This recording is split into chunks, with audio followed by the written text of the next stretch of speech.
आज यहाँ रमा कानकोनकर जी फास्ट पे बैठे हैं और उनकी 10 डिमांड्स हैं। उन 10 डिमांड्स को हम सपोर्ट करते हैं। मोटे मोटे तौर पे दो इम्पॉर्टेंट इश्यूज हैं। एक है कि कारापुर का जो प्रोजेक्ट है, जो बड़े बड़े बिल्डर्स को ज़मीन दी गई है और वहाँ पे लगभग 1800 फ्लैट्स बनाने की इजाज़त दी गई है, उस प्रोजेक्ट से कारापुर विलेज बिल्कुल ख़त्म हो जाएगा। वहाँ के रहने वालों की ज़िंदगी नरक बन जाएगी। तो एक डिमांड है कि उसको ख़त्म किया जाए, उस प्रोजेक्ट को कैंसिल किया जाए। और दूसरी डिमांड है कि सेक्शन 39A, जो कि इस्तेमाल करके गोवा की बीजेपी सरकार ज़बरदस्त भ्रष्टाचार करके बिल्डर्स और कॉन्ट्रैक्टर्स को ज़मीनें दे रही है, गोवा को बर्बाद कर रही है, उस सेक्शन को एबॉलिश किया जाए। ये दो मोटा मोटा डिमांड हैं। बाकी भी डिमांड्स को हम सपोर्ट करते हैं। मैं खुद कारापुर गया था कुछ दिन पहले, और अगर ब्रीफली अगर हम बोलें तो कारापुर में लगभग 2000 फैमिलीज रहती हैं और यहाँ 1800 फ्लैट्स बनाने की इजाज़त दी गई है। 1800 फ्लैट्स का मतलब यहाँ पे बाहर से, मोस्टली गोवा के बाहर से 1800 फैमिलीज आके रहेंगी।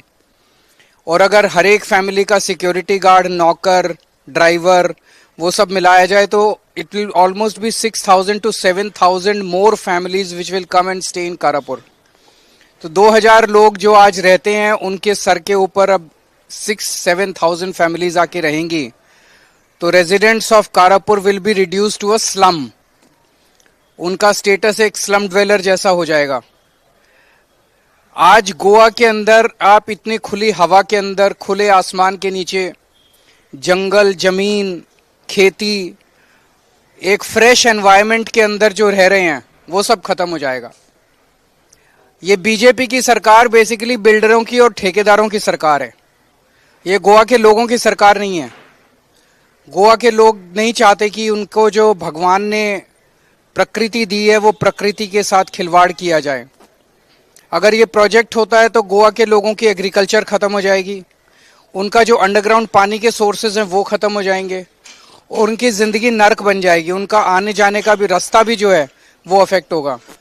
तो मैं उस डिमांड को सपोर्ट करता हूं कारापुर के लोगों की, और मैं मांग करता हूं कि इस प्रोजेक्ट को तुरंत बर्खास्त किया जाए, कैंसिल किया जाए। कारापुर के लोग 127 दिन हो गए इनको प्रोटेस्ट करते हुए, 127 दिन से प्रोटेस्ट कर रहे हैं।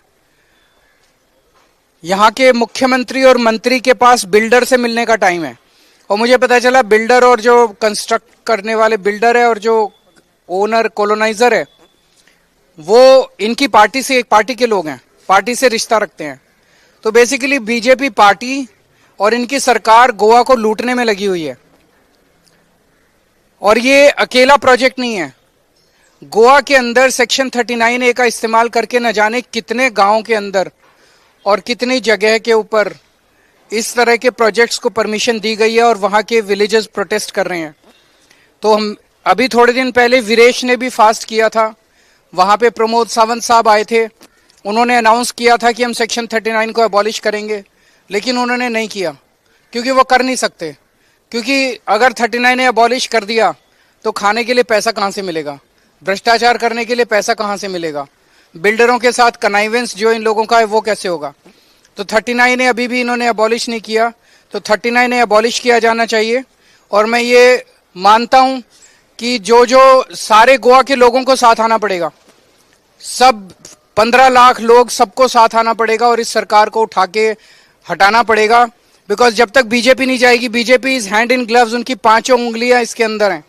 जब तक बीजेपी नहीं जाएगी तब तक गोवा बचने वाला नहीं है। गोवा थोड़े दिन के अंदर ये हर गोवन को स्लम ड्वेलर बना देंगे। तो सब लोगों को साथ आना है और सारी पार्टियां जो जो 39A के खिलाफ हैं सबको मिलके इनका विरोध करना है और सबको मिलके इनको चुनाव में हराना है। तो हम सब लोगों को मिलके इसका खिलाफत करनी है। हम गोवा के लोगों के साथ हैं और आपके साथ कंधे से कंधा मिलाकर हम इस लड़ाई में लड़ेंगे।